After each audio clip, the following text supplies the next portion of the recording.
Budd and Britt helps both large corporations and small businesses with insurance, risk management, and employee benefits using the same values they've held true for over 30 years: knowledge, vision, accountability, and service. More information is at bmbinc.com.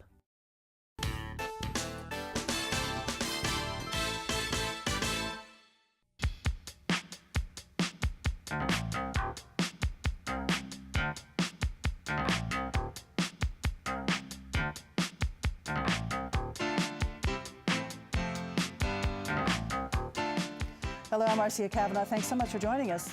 Well, Louisiana congressmen were in the news this week. Senator John Kennedy came face-to-face with Facebook and told its founder what he thought about it. Meanwhile, Congressman Steve Scalise faced the possibility of running for Speaker of the House. In Baton Rouge, the legislature considered a variety of issues, including abolishing the death penalty. The state's attorney general will get to examine LaToya Cantrell's personal banking records, and the council takes a look at booting.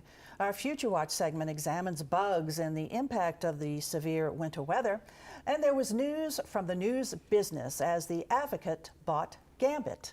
On the page for us are tonight's Informed Sources: Errol Laborde, producer of Informed Sources; Stephanie Grace, columnist, the New Orleans Advocate; Don Ostrom, Channel 12's Future Watch reporter; and Kevin Litton, reporter, NOLA.com, The Times-Picayune. Over to Stephanie first, and our congressman in the, well, a senator, a congressman in the news this week. Let's start first with Senator Kennedy and his questioning of Facebook CEO Mark Zuckerberg, and he was pretty direct. Well, as he tends to be, which is how he got to be, you know, the most quoted member of Congress, apparently. He got out, of course, an awful lot of members of Congress are really interested in talking to Mark Zuckerberg these days and really getting on this issue of what Facebook is doing with their data, you know, ever since the big scandal broke about Cambridge Analytica and the, you know, the data that was harvested from Facebook. And, you know, Kennedy really got out in front of it in a few ways. One is that he started talking about it more forcefully, probably earlier than some members of Congress. And one is that he's kind of developed this persona as the straight talker. And it's interesting because I saw one of the national stories call him, you know, equate the straight talking with the truth telling, and, you know, you might dispute that. Those are not, they're not necessarily the same thing. He's always good for a soundbite. But he's always good for a soundbite. He's always bite. been. He's a great interview that He way is.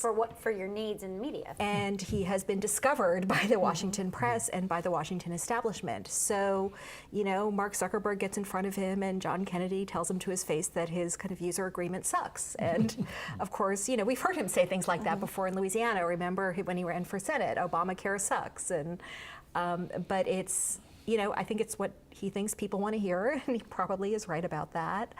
I should say that he actually is working on some legislation too, that, you know, it's not just talk, sometimes it is, but in this case, he's working on legislation with a Democrat from Minnesota named Amy Klobuchar that would kind of give people more protections and more say over how these big internet companies use their data. And of course, this is an issue that is not going away for a long time. And you know, and it's interesting, there's this kind of talk of, you know, to what extent do members of Congress understand it? Because there's a real generational divide, too, between Mark Zuckerberg and the people up there.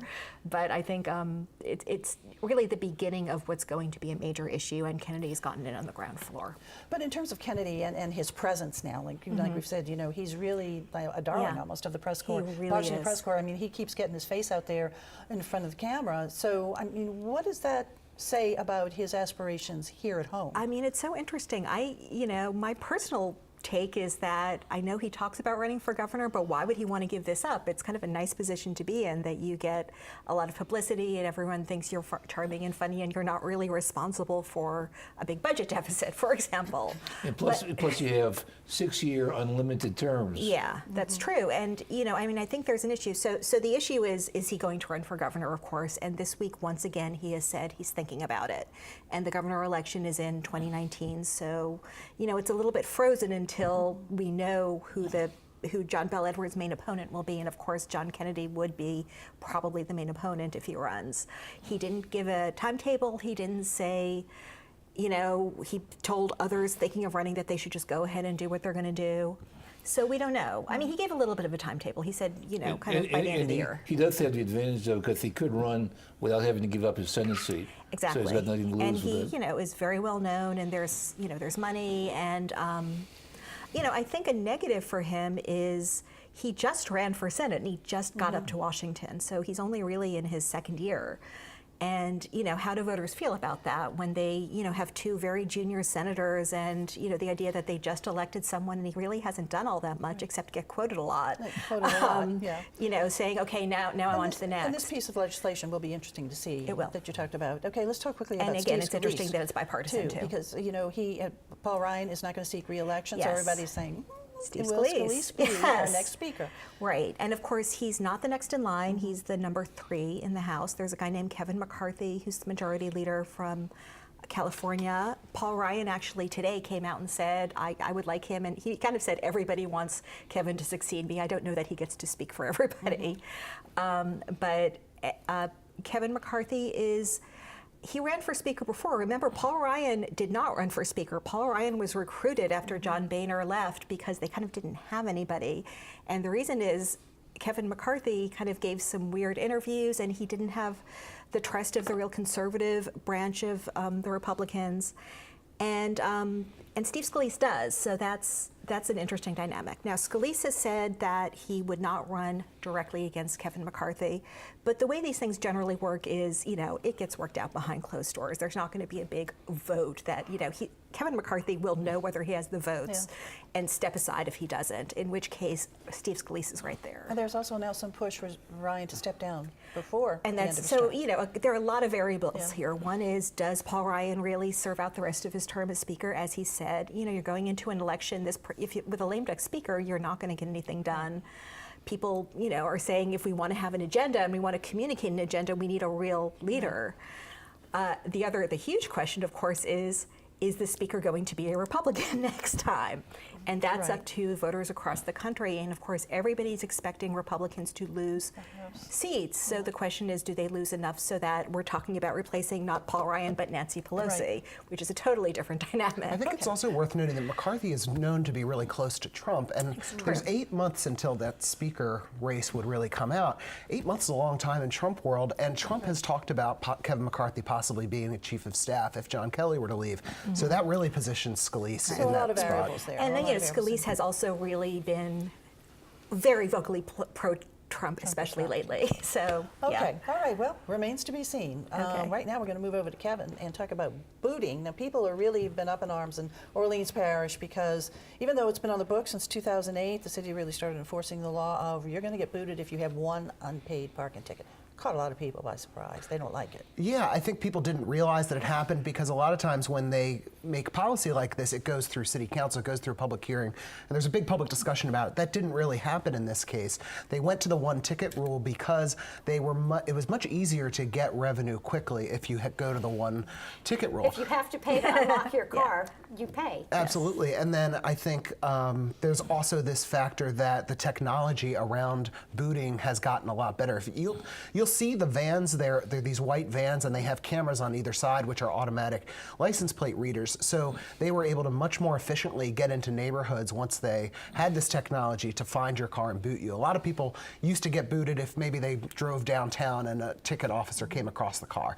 No, they're not doing that anymore. It's done by a private company. So you're getting your car booted after one ticket. You've got to wait for them to come get your boot off. You got to pay your ticket. You got to pay the boot fee. It's expensive. In a town where a lot of people are struggling to even make ends meet on insurance, I mean, to have that ticket revenue that the city's kind of, I think what's upset people is they feel like they're just getting nickel and dimed on the booting, the traffic cameras, Right. and everything else And you with can think tickets, of. sometimes, you know, people will take a ticket from someone else's car and put it on their car, so you might not even know you have a ticket. Yeah, with just the With one just the ticket, one, the one yeah. ticket The rule. no room for So error. what's being done to maybe remedy it? So there's two things. I mean, J.P. Morrell, the state senator, really brought this to the fore with a bill that he brought into the legislature this year that said, let's take it down to, give people a break here. There's due process problems. If somebody didn't know they had a ticket, they needed time to be able to challenge it. Let's take it up to 3. That's way more defensible. And then after J.P. Morrell brought it, the administration kind of said, we want to hear what his concerns are. They didn't really sound like they were in favor of it. And then Jared Brissett on the city council decided to bring an ordinance that was introduced at the last meeting that'll come up this Thursday, which would essentially do the same thing that J.P. Morell's bill would do. And Senator Morell has said that he'll shelve his bill in the legislature until city council can somehow And find the out a incoming way to mayor resolve has it. said that she is inclined to do it at the city level, not the state level too, LaToya Cantrell. Yeah, that's A right. lot of times these vans go around at night, and sometimes kind of late at night. So conceivably somebody can go to their car, find that it's booted, and they're alone in the streets Yeah. right there. And so the city is putting people in a dangerous situation. And if these people don't have money with them, if they don't have money, if they don't have a credit card to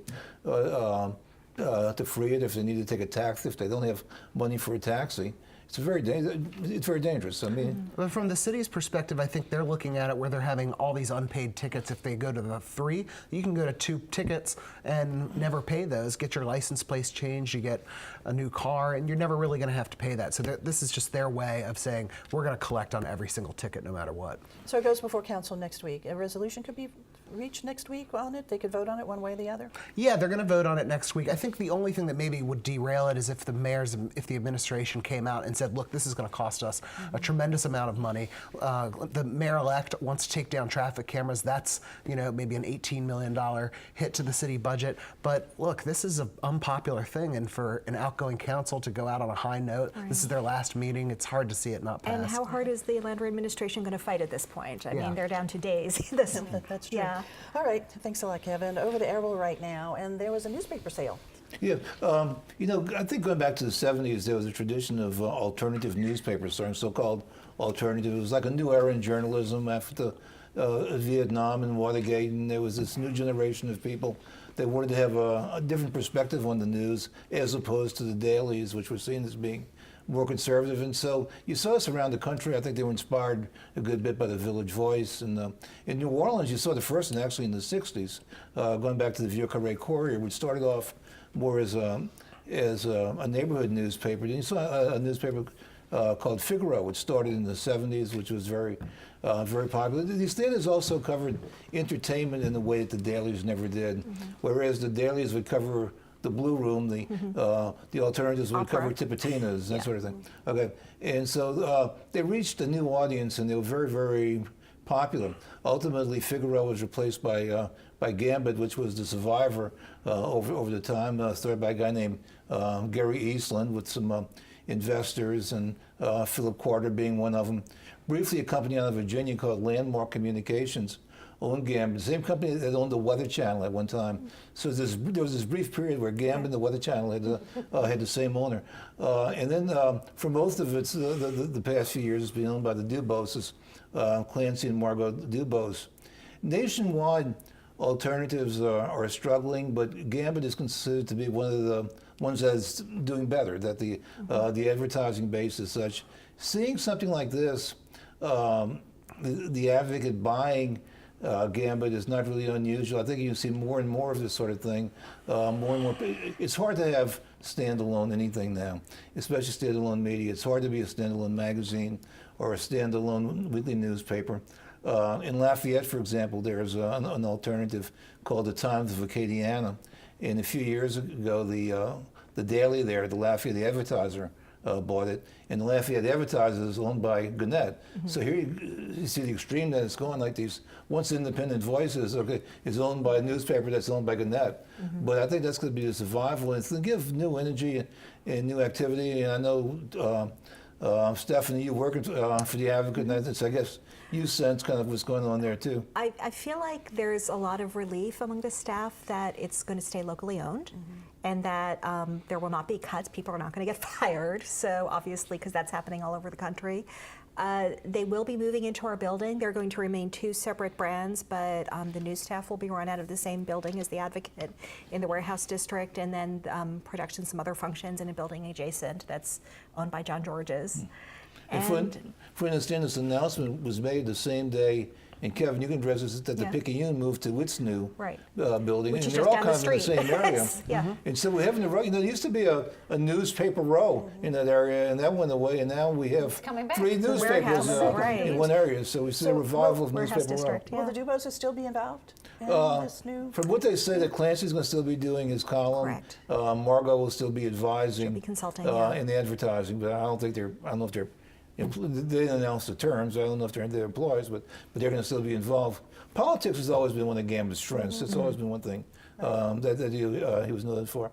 And it's also full disclosure. I worked for Gambit for about 8 years, and I did a lot of pioneering stuff, like especially like in carnival coverage. It was the first one to do like parade reviews and all of that sort of thing. So. Well, we wish it luck now in its, Yes. in its new place. Okay, Welcome. over to Yes. Dawn now. To Dawn, and let's talk bugs. And did the winter kind of, stave off an invasion of it bugs was the for us? first time in really 3 years that we had what's called a normal winter. It didn't feel normal after 3 years of not having one, Yeah. to have that week of freeze and pipes burst and Yes. schools canceled and all that sort of thing. That did lead to some good news as far as bug populations go. And we'll talk specifically about mosquitoes for a little while. I'm not an entomologist. I'm not going to pretend to be one, but I did learn a good bit this week. The average mosquito lives about 6 weeks. That's their normal life cycle. But in cold temperatures, they go into what's like a hibernation-like state. Their metabolic rate slows down, so they can survive much longer. They either survive as adults or as eggs. The eggs are usually out in the marshes and on piles of leaves. The adults, in sewer systems under your house, that sort of thing. The cold weather would have killed off a lot of those adults, but not necessarily the eggs. So the population that's currently low in mosquitoes is the southern house mosquito and some of the others that tend to be the disease carriers, although they don't usually carry those diseases until the summertime when the migratory birds bring them in, and then the mosquitoes bite the birds and then transfer it to us. But the population that's increased in the last 2 weeks, so let me back up, sorry. 2 weeks ago, our counts, mosquito counts in the region were lower than they had been at the same time last year and the year before. They are increasing over the last 2 weeks, partly because of the drenching rains we've had the last weekend and what we're getting ready to experience tomorrow. Those rains kind of rise up in the marsh areas to a certain level and signal to the eggs that they get to at each level that it's time to breed, it's time to hatch, it's time to grow, and trigger all those salt marsh mosquitoes and the ones that are really aggressive biters. I know Stephanie was talking before the show, like, I'm getting mosquito bites all the time. Well, the biters are out. The disease carriers not out as much, and they will just continue to be out. So in addition to affecting the French Quarter Festival tomorrow, the rains is telling Mosquitoes it's time. Telling the, well, that's, They're not very, also that's not very nice. They're also telling termites and a lot of other bugs that the warm, moist conditions are a signal to a lot of bugs that overwinter in this slowed metabolic state. It's time. It's time to breed, it's time to hatch, it's time to go eat the wood or bite the people or whatever. So over the spring and summer, we should have a slightly reduced population because enough of them were able to die off. The problem is these drenching rains that then leave small puddles in the sewer system and small puddles under your house, and that's the perfect breeding ground for the disease-carrying mosquitoes. So be vigilant. You know, we talk about this at least once a year, every year, but keep the containers outside of your house dumped out. Take a survey right now for cracks and things like that to keep termites from getting in if you can, but it's that time of year. The breeding is... Are these the Formosan termites or the The other type? subterranean termites specifically are the ones who are getting triggered right now to say, hey, it's like time to wake up. they dig deeper and deeper, apparently almost 4 feet underground if it gets too cold. They can find a way to keep themselves safe and layer and layer and layer under the ground until they find a warm spot. And now that it's warm and it's moist, they're coming up and breeding. So the freezes might have slowed it They down. slowed a it little down. bit, but They it's still were New helpful. Orleans. It's still New Orleans. So the we're bugs, gonna get the bugs all slowed down a little bit, and we should enjoy a nice decrease for a little while, but it won't be long lasting. They're on unfortunately. their way. Okay, thanks a lot, Dawn. Stephanie, the Yes. legislature, what's getting done there? Still going. The big news this week is that something called the Revenue Estimating Conference met and came out with a number. It's right here, $648 million. And this is a number people have been waiting for because it's the shortfall. It's the current shortfall that the legislature has to grapple with. We've heard a lot of different numbers as we're talking about the fiscal cliff. Of course, these big sales taxes they passed 2 years ago expire this summer. The governor has urged the legislature to come up with a plan to, find some revenue. The Republicans in the legislature have really resisted. 1.3 billion, I believe, is the number. That's the amount in sales taxes that will disappear this summer. The governor had proposed 994 million in replacement revenue. And what his kind of Republican adversaries, mostly in the House, have been saying is, wait a minute, we have new revenue coming in because of, it's a little complicated, but because of the federal tax bill. They got a little lucky. These Louisiana legislators who don't want to vote for a tax increase got a tax increase anyway, and that's because up in Congress they voted for a tax decrease. And because if your federal income taxes went down, that means you have less that you can deduct from your state income tax. So that's a difference of a couple $100 million. So there is some found revenue now. So the shortfall is now $648 million. And that's something that was sort of projected. It was That absolutely anticipated. predicted. Yes, it is not a surprise. This is the number. They were waiting for the exact number, and the kind of, the governor's adversaries have said we should get an exact number. He's been saying, look, we know about what it's going to be. We still have a big shortfall. That $648 million still needs to be dealt with. So now the question is how they're going to deal with it. The House Appropriations Committee is supposed to come out with a budget next week. One question is, will the full legislature vote on it? Because basically, because they can't raise revenue during the regular session, they'd have to do that in a special session. This is the number they need to match to get a balanced budget. So that means cuts in what? It means cuts in TOPS, it means cuts in the safety net hospitals. One of the debates I think we're about to see is, if they do pass a budget that includes these cuts, is it going to, will they fully fund TOPS, or will they spread the money around? And also fund the hospitals, too. And fund Are the they hospitals, because a couple of the private partner hospitals are basically saying, are talking about walking out of their agreements. I mean, this is serious stuff now. And So special session. I mean, so the special governor- session, Another one, or what? unless they cut $648 million, yes. So that's the question. That's what the And- governor says. Well, I he mean, hasn't that's what called or everybody anything says, yet. because that's the number But the now. GOP doesn't really seem to be very supportive of They that don't, idea. but on the other hand, will they take votes? And it's interesting to see if they will vote for a budget, because let's say they vote for a budget and then they come back and raise more revenue and amend it. They've still cast that vote to cut TOPS or to cut jobs at the local hospital, and that can still be used next year when everybody's up for election, not just the governor, but the entire legislature. So meanwhile, just sort of quickly to touch on some of Yeah. the issues that continue to move Yes. through the legislature, or at least be talked about. Yes. Just a few. A few. Okay. Medical marijuana. That's a little interesting. That it looks like the House passed a bill to expand the uses for medical marijuana. They've been kind of really, this isn't a state where we've talked about letting everyone go out and get high. I mean, it's been very confined. So that's interesting. We're probably not going to abolish the death penalty. That seems to have hit a big roadblock. What else? The unanimous juries verdict, unanimous juries issue, which kind of became an issue after The Advocate wrote a big series about it. And there's a bill that actually went through the Senate to basically say that for criminal juries, they have to be, the verdict has to be unanimous, 12-0 as opposed to 10-2. That has made it through the House. It's a constitutional amendment, and so it would have to go to the voters too. Awaiting action in the it's gone through the Senate, awaiting action in the House, which is expected to be somewhat tougher. Okay, and you so- need 2/3 to get it on the ballot. So even. all of these continue to move All of- through in one form and or more, another. and Yeah, a lot more, gambling, yeah. and Right. And I would- constitutional convention. I would just add to that they've also got a bill that would affect New Orleans directly with trying to ban the city council Yeah. from requiring affordable housing in new developments. That barely got killed last year, and housing advocates were really excited about that last year. This year, I mean, it's back. The Yeah, city it is council back. never acted on it, and so Right. it's really up in the air. I mean, And it's they're on a moving. they're And on a the 9-9. key person who killed it, who last year resigned, Chris Right. Broadwater, kind of and moderate Republican. they've put it on a new committee, so there's even more risk there for Yeah. the housing advocates. Okay, all right. Well, we'll certainly keep up Yeah. with that. And, Kevin, we're going to stick with you right now. And let's quickly talk about the State Attorney General and LaToya Cantrell came to an agreement. Yeah, I mean, we were kind of thinking, looking at the whole investigation going forward, that there was going to be this kind of big fight over a subpoena that the AG had issued that he wanted to take a look at her personal finance records.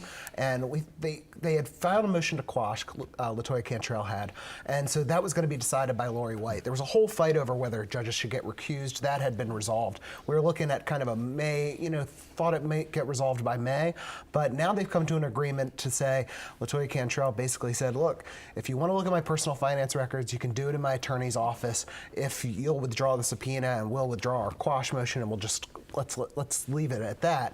I think this, is sort of an acknowledgement that the subpoena may have been successful in the end, and I think if LaToya Cantrell could have those records viewed on her terms, it works a little bit more in her favor. I think from an optics perspective, it makes her look a little bit more like, look, I've got nothing to hide. I did nothing wrong. There's no reason for us to have this fight. And this sort of stems from the credit card controversy. This all goes back to the credit card spending on the council. I mean, in addition to the AG's subpoena, which a lot of people view through a political lens because you've got a very conservative attorney general who would probably like nothing better to take some licks in, get some licks in New Orleans as a statewide level. But, this is an issue for the entire council. This is, in addition to this, the legislative auditor is looking at all of the credit card spending. The legislative auditor could come back with a finding, in a matter of months, which would be early in LaToya Cantrell's term, that could look really bad for her. So I think she's got a fight kind of on multiple fronts right now involving the credit cards, as does the rest of the council. And one of the interesting things is this kind of brings it back into the news right as she's about to get ready to take office, when it really hasn't been. I think a lot of people were wondering, is this still active? Is this still going on? It is. And so will this record review happen before the inauguration? I don't know if it's they have set a date yet, and I'm not sure that they would. They are not going to really have to release it if they've privately agreed to do it. Okay. All right. Thanks a lot, Kevin. Okay, it's time to look ahead. 5 years ago, the Greater New Orleans Foundation started something called Give Noel a Day. And in that, over a 24-hour period, people are urged to give money. They can go to websites to contribute money that will go to a range of nonprofits and charities. Give Noel a Day is May 1st, 24 hours, and first out the gate is President Nico at UNO, urging people to remember them. Right. And remember WYS, too. I got to say it. Back to the legislature, there's a state representative from Kenner named Julie Stokes who was planning to run for treasurer last year, except she got a breast cancer diagnosis right before and was unable to, had to go through treatment and surgery. She's cancer-free and back at work, happily, and actually has a slate of bills that are addressing how cancer is covered based on really the experience she's had over the past year. I have a column about this in Sunday's paper. Okay, we'll be looking for that stuff. Don. One more plug for the LSU women's gymnastics team. Next Friday at noon, they'll be in St. Louis in the semifinal for their chance at the national championship, which would be the next day in St. Louis. So that's next Friday at noon on ESPN2. Good luck to them. Kevin. Look for some news coming out of LaToya Cantrell's transition team next week. They're supposed to start announcing some key staff positions. We haven't gotten a lot of information out of the transition, so it should be interesting. All righty. Thanks a lot, guys, for being here. Thank you all for joining us. Of course, we want to see you again next week for Informed Sources. Have a good evening.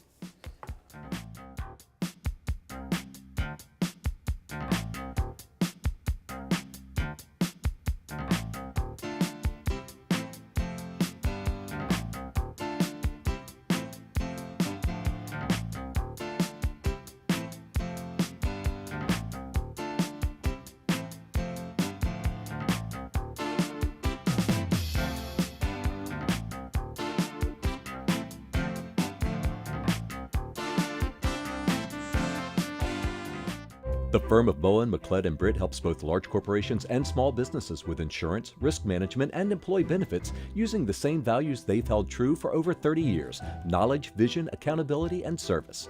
More information is at bmbinc.com.